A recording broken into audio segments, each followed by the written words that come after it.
Hello everyone, this is a presentation about race, class, and gender in American history and how the concept has evolved. For my presentation, I'm going to talk to you guys about the reasons why and how the concept of class, race, and gender has shifted with time. Many things were involved in the reasons why and how it occurred. First, people were slow at evolving an understanding of the other people's equal worth.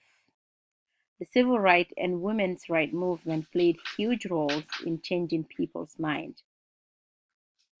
We can talk about more recently about TV and other media, which has helped create understanding and sympathy across ethnic, gender, and financial divides. For this presentation, we're going to start with race, and I'm going to demonstrate with the primary sources I've chosen how the concept of class, race, and gender have shifted over the years and the many reasons why. Starting from the time of slavery, where people were treated in the worst possible way, to the abolition and then the Reconstruction, the concept of race was used in many ways.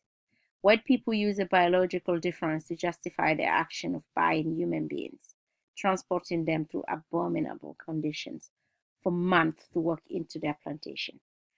Like if you consider this primary source of Alexander Falconbridge, he was talking about the slave trade. From the time of the arrival of the ships to the departure, which is usually near 3 months, scarce a day passes without some Negroes being purchased, Negroes being referred to as black people, and carried on board, sometimes in small and sometimes in larger numbers. The whole number taken on board depend in a great measure on circumstances. In a voyage I once made, our stock of merchandise was exhausted in the purchase of about 380 Negroes, which was expected to have procured 500.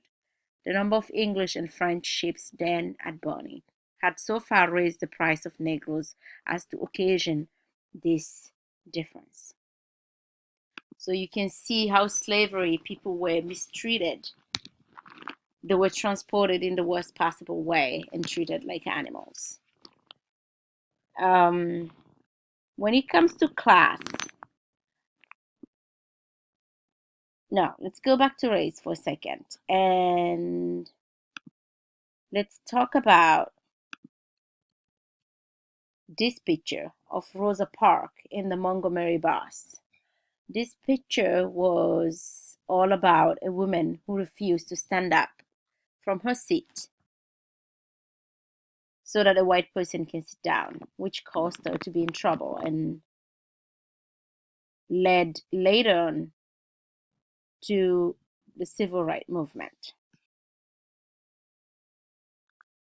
So if you go back to class, the concept of class has developed over the years in American history because society has become more open. The American Revolution gilded age to our present times. The process evolved slowly but surely. The 17th and 18th century were times during which economic, religious, and social development led Europeans to colonize new lands. This enabled class division where some people were in charge of controlling the produce and others were to produce. So about class, there were like a division based on the market change, based on the economy. People who were wealthy were employing people who were not wealthy to cultivate or work on their plantation. But as time passed and the market shifted in a more positive way, more industrial businesses were created so people get more jobs. And then the class started changing because rich people get richer, but then poor people get a little bit wealthier than they are. If I take about gender, the expression of gender differentiation within cultures and how it shaped social roles is important, meaning that since slavery, men and women were defined differently through the work.